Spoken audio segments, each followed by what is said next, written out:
Hi everyone, welcome back to the Wisdom of Your Soul. I'm your host, Janice Mary. I'm so glad you're back. Have lots to talk about today.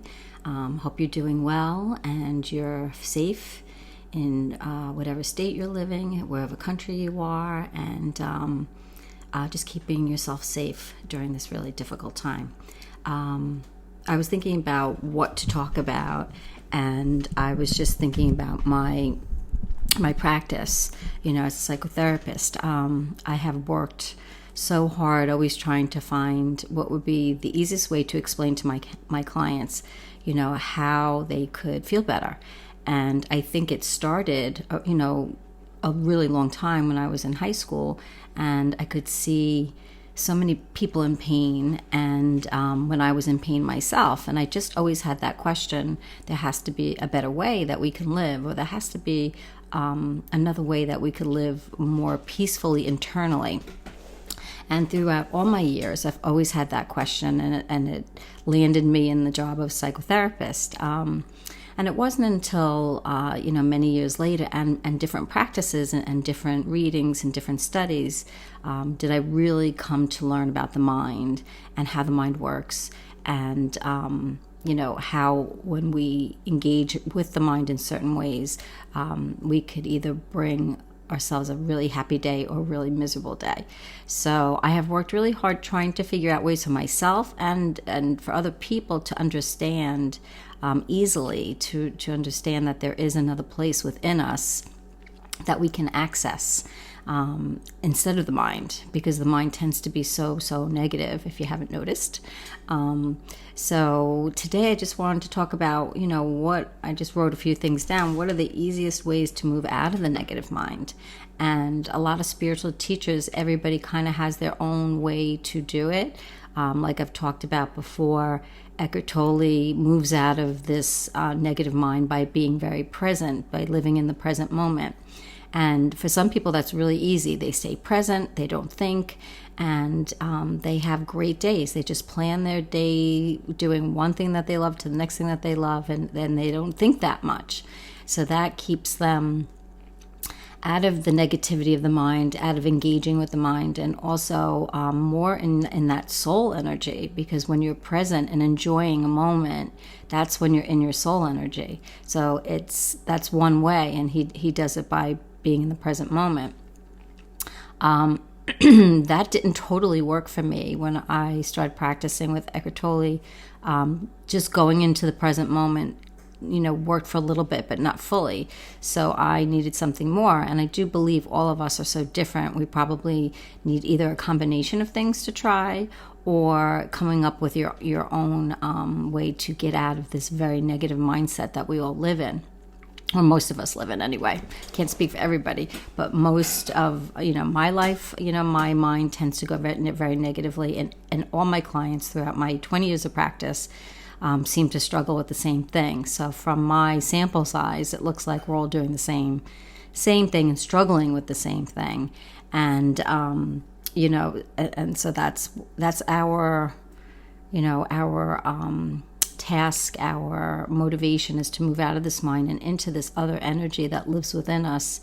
That really, when we do hit on this other energy, it's beautiful energy, and it's a loving energy, and it's a supportive energy.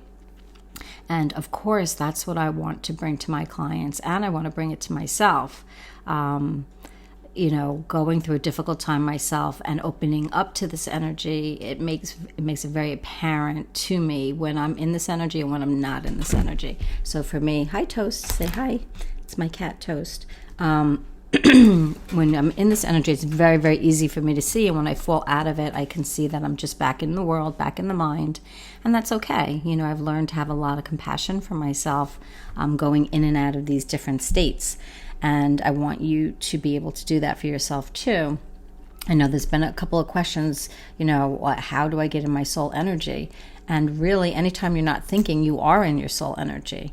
Anytime you're cooking and enjoying, or you're playing tennis, or you're knitting, or whatever you're doing, that you're really, really in the moment, feeling connected and happy, that's your soul energy, so we don't have to complicate it. It's not that complicated. You can just close your eyes and go within and feel a vibration. That's your soul energy. What you have to know is that your soul energy is not your mind. The soul really understands the mind really well, and I think that's where I get most of my help from, because the soul explains to me what's happening with the mind. And then once the soul explains that to me, I find other people to support those same beliefs. So that's very validating. Like, when I was really struggling in my mind, I would hear from my soul all the time, you're believing things that are just not true about you. And because you have been believing these things for so many years, you don't believe any different. You're just locked into those beliefs as if they're facts.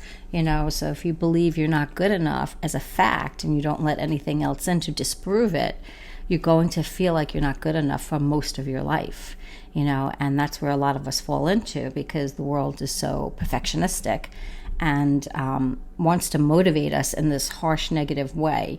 The world wants us to be the best we can, and that's good, but it does so in such a harsh way, like that you can't be human, and you don't deserve compassion, and that's what the world is, a little bit harsher. And some people can relate to that, and I never learned through harshness, and I don't like to teach through harshness to myself, to my kids, to my friends, to nobody. And when I'm in a harsher mood, it just feels terrible to me. It feels not good. So working in the soul energy, you get the support for something different, and you get the support for a different belief system. So that's another way to move out of your mind, is to really question your whole belief system. And Jane, from the books, the Seth books, you could look up, and she was a woman who channeled a spirit, and it's called the Seth books, and they talk a lot about you have to challenge every single belief that comes into your mind, like every single one of them, because they're all wrong. And I found those books, I read those books many years ago, and I found them to be so intriguing. But yet at that point, I couldn't really live it. I knew that, there's something right here, but I couldn't live it. Also, A Course in Miracles is another very similar spiritual understanding of, our belief systems are really way off.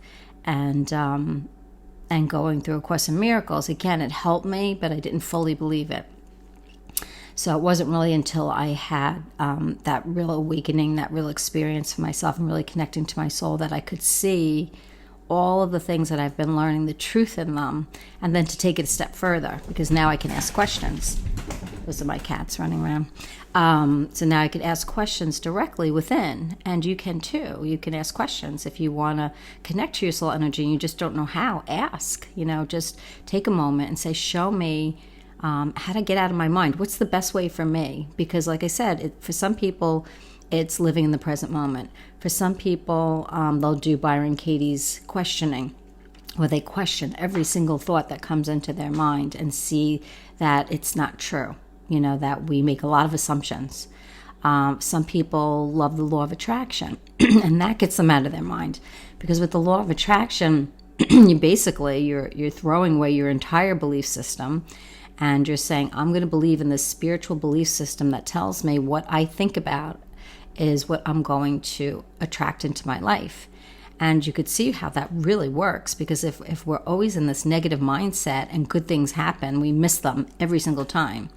If you're thinking, okay, I have to watch what I'm thinking, and I'm going to be nicer to myself, and I'm not going to take my negative thoughts so seriously because I don't want to manifest them, then you're working really hard to move out of a belief system that has been hurting you. So you could see how all of these things have value and all these things work. And at different times you might use one or the other. But my biggest plea to you is that you use them. Do you know that you realize that the mind is It's a beautiful body part, and it helps us to function, and it does help us keep us safe in this world.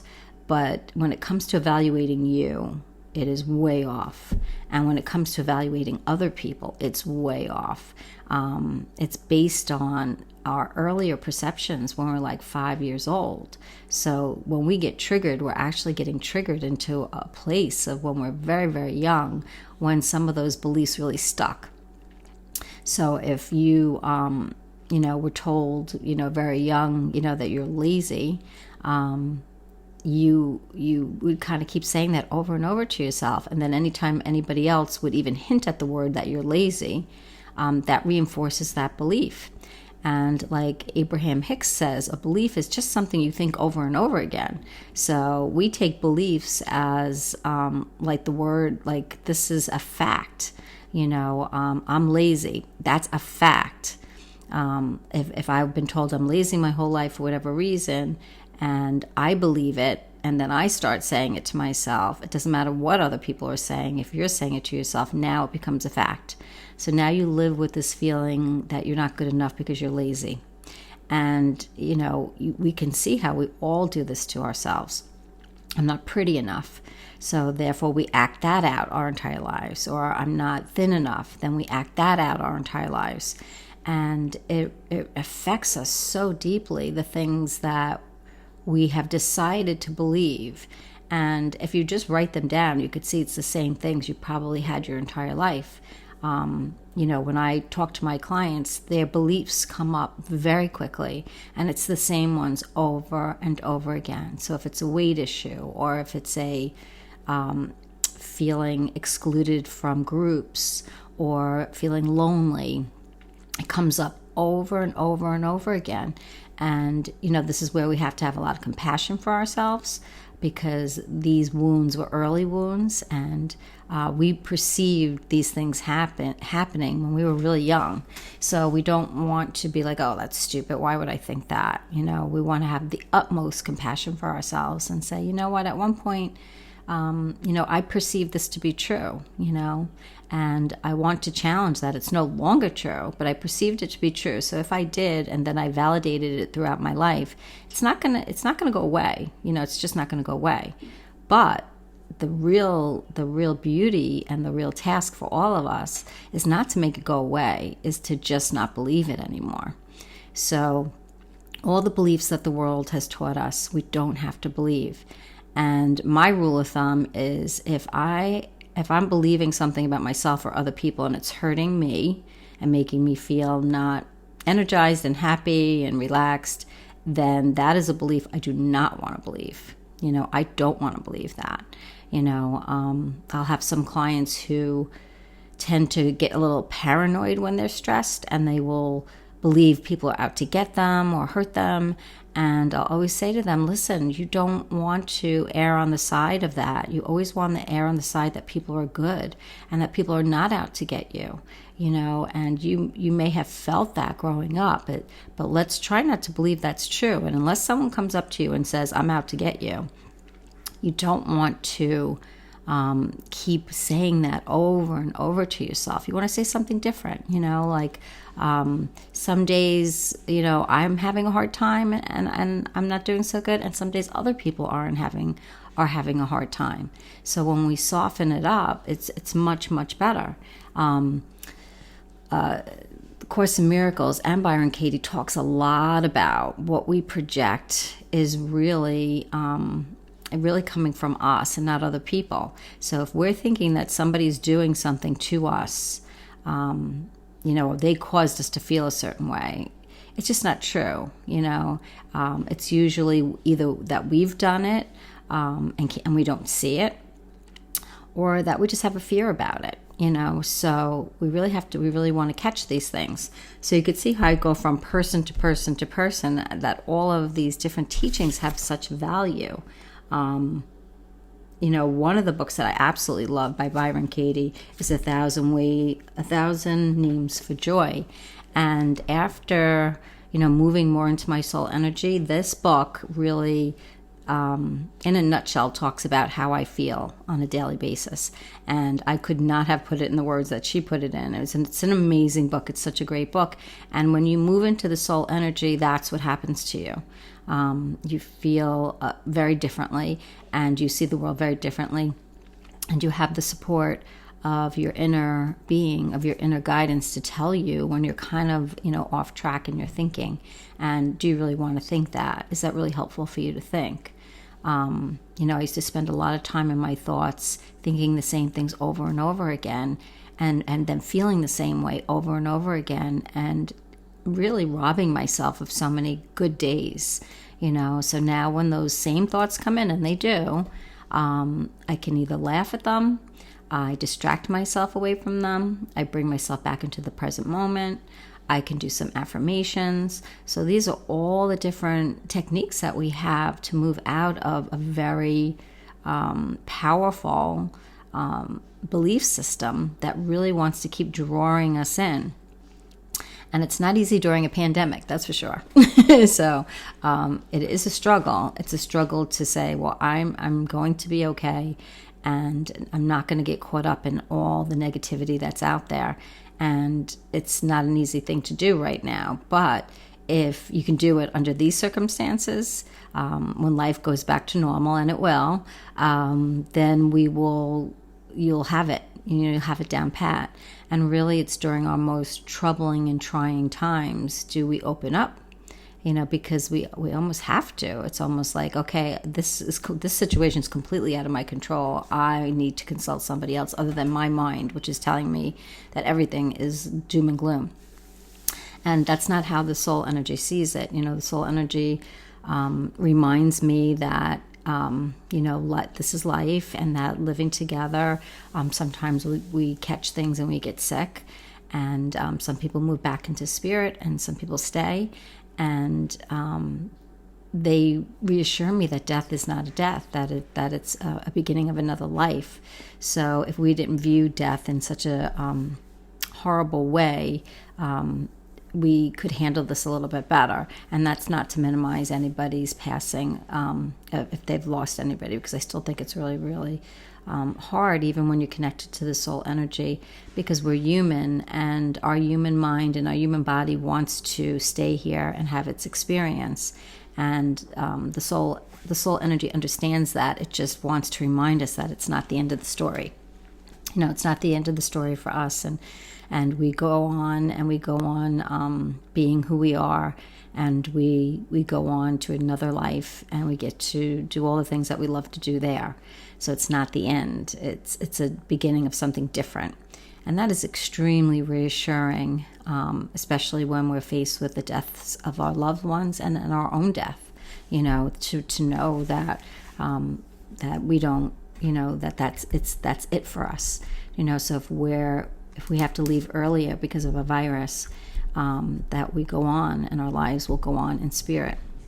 And that is a tough belief to, on your own, work with. But when you feel that support, and you know that knowing, you have that knowing, then it's much, much easier. So again, what I really try to do with my clients is really, really try to help them to move out of this negative mind, and always remind them, listen, there's another side to you. And so if you could think all these negative things about yourself, what is that doing to you in your life? And if I could take a magic wand and you no longer had any of those thoughts, what would you be doing? So if you hate yourself because you're, not rich, what if I took a magic wand and you no longer didn't even know anything about money, and it wasn't even an issue? What would you be doing today? Or you could also say to yourself, well, what if I had everything that I've ever wanted? What if I had the thin body, and I had the $1 million, and I had the great relationship, and I have great health? What if I had everything that I wanted? What would I be doing? And that's what it feels like when you're more in your soul energy and out of your mind. It feels like you have absolutely everything you could ever want, and there's nothing you need to do, and there's nothing you need to become. So the soul reminds us of our abundance, where the ego really does remind us of, where we're deficit, and that's not, it's not necessary. We don't have to even look at the ego as bad. We can look at the ego as, trying to help us strive to be the best we possibly can. It's just that we've been taking it a step too far by, really coming down on ourselves that we have to succeed or be perfect to be okay. And that's not what the ego, the mind, that's not how to use our mind effectively. So those are the best little tips for today. So just remember, the mind will bring you thoughts that really are coming from the past, all these different thoughts and beliefs that are coming from the past, and that we just say them to ourselves over and over again, and we could see this, it's so easy to see, if someone decided, say, tomatoes are unhealthy for us, and there was one study saying tomatoes are no longer healthy for us, we would walk around probably saying tomatoes aren't healthy. And if we said that over and over again, eventually everybody would not be eating tomatoes. So we have to question, every thought that comes in your mind. Is it really true? Am I really not worthy if I'm not thin enough? Is that really true? Can I not have a happy life? It's not true. If that was true, then heavier people would be miserable, and they're not, Or I can't be happy unless I make $1 million. That's not true. I mean, there are many people that have barely any money and that are really, really happy. Or I can't be happy unless I'm in a relationship. That's not true either. There are many, many people that are not in relationships that are extremely happy. So for every belief that you have that's ingrained in you, there's somebody living happily in that state. So that's how we need to question our mind. So when your mind wants to come in and tell you that somehow you're not good enough, you want to move out of the mind and ask your soul, or that inner wisdom, your inner being, can you share something different with me? What's the real story here? What is the real story? And when you open up to that, you'll have much, much more time to do things you love to do. I have many clients that have so much anxiety that they spend so much time in their anxiety that they're not able to do the things they love to do. And the thing that I have so much pleasure in is when I teach them to move out of their mind and to do some of these things, their anxiety drops, and then they start doing things they love to do again, and they are not so taken in by their mind and not so fearful. And it's so beautiful to watch people get their lives back, that us analytical people who get stuck in the why is my mind like this? Why did I just think that? There's no answer to the why. You just want to move out of the mind. The mind has some value, but when it comes to evaluating you or other people, there's no value there. So this is something that we just have to continue to work on. I'm just checking to see if I went over everything that I wrote down. I generally don't plan too much for these videos, but I do like to make sure that I hit on certain points for you, because I know it can be repetitive, but we need it. We need to keep hearing. Don't believe your beliefs. Just do not believe them. I don't care what they are. Don't believe them if they hurt you. That's your rule of thumb. If something comes into your mind that hurts you, you have to say, not true. My soul has another take on this. My inner being has another take on this. What is it? What am I missing here? And to right now just have such great compassion for yourself, and watch how you're engaging with the mind. It really is the conversations that we have with ourselves when the mind brings something to us. So if you wake up and the mind brings up the pandemic, and then you start agreeing with it and saying, oh my God, this is so horrible. It's the same thing every day. I can't take it. I want to do this. I want to do that. You're engaging with a belief that you don't have to. So if you wake up and the pandemic comes in to your mind, you can say, yes, But today's an opportunity that I have to do everything that I want to do. Today's an opportunity to do all the things that maybe I haven't gotten a chance to do. And today's an opportunity to be nice to myself, because this is hard. And if I am struggling, this is a day for compassion. One of my friends sent me over a Twitter that someone had wrote. It was so good. It said, right now, be kind to your body because it's getting you through this pandemic. Don't attack it, because a lot of people don't attack its size. Because a lot of people are overeating during this pandemic and hating themselves, So she pointed out, which I thought she must be in like that soul energy in that different place. She pointed out, listen, no matter what size your body is here, it's here. And it's helping you through this really difficult time. So don't attack it. And when you hear words like that on Facebook, Twitter, people have moved out of that very negative belief system, and they're tapping into something that is life-giving and just feels better. It's like, okay, that feels better, So that's what you always want to look for within you, because you have access to the same thing that all of us have access to. So you just want to, if you're struggling, you want to say, all right, I'm just thinking and thinking and thinking. I want to walk away from these thoughts, whether I come into the present moment or I get engaged in something that I want to love, or I question these beliefs and say, wait a minute, who taught me this? Who taught me that I have to be rich or thin or in a relationship to be happy? Who taught me this? Oh, the world taught me this. Do I have to agree? Is that really true? Can I just be happy right now? Yes, I can be happy right now, no matter what's happening outside of me. And that is a gift. That is a gift to go into that other energy, to hear those other words. And then when you're in that other energy, you will get other ideas and other intuitions and other things to do. That is really who you are. And you get to do some of the things that you would naturally do if everything was just fine. So I hope that helps. Have a beautiful day. Enjoy your day, no matter what you're doing. Leave the conversation out and just be, and enjoy your being. Really get to know your being. You know your mind pretty well. You know what your mind wants to get stuck on, and you know what your mind wants to tell you. So you can just say, you know what? I'm just going to leave my mind a little bit, and I'm just going to enjoy my being and what that brings me for today. So have a great day, and we'll talk soon. Take care. Bye-bye.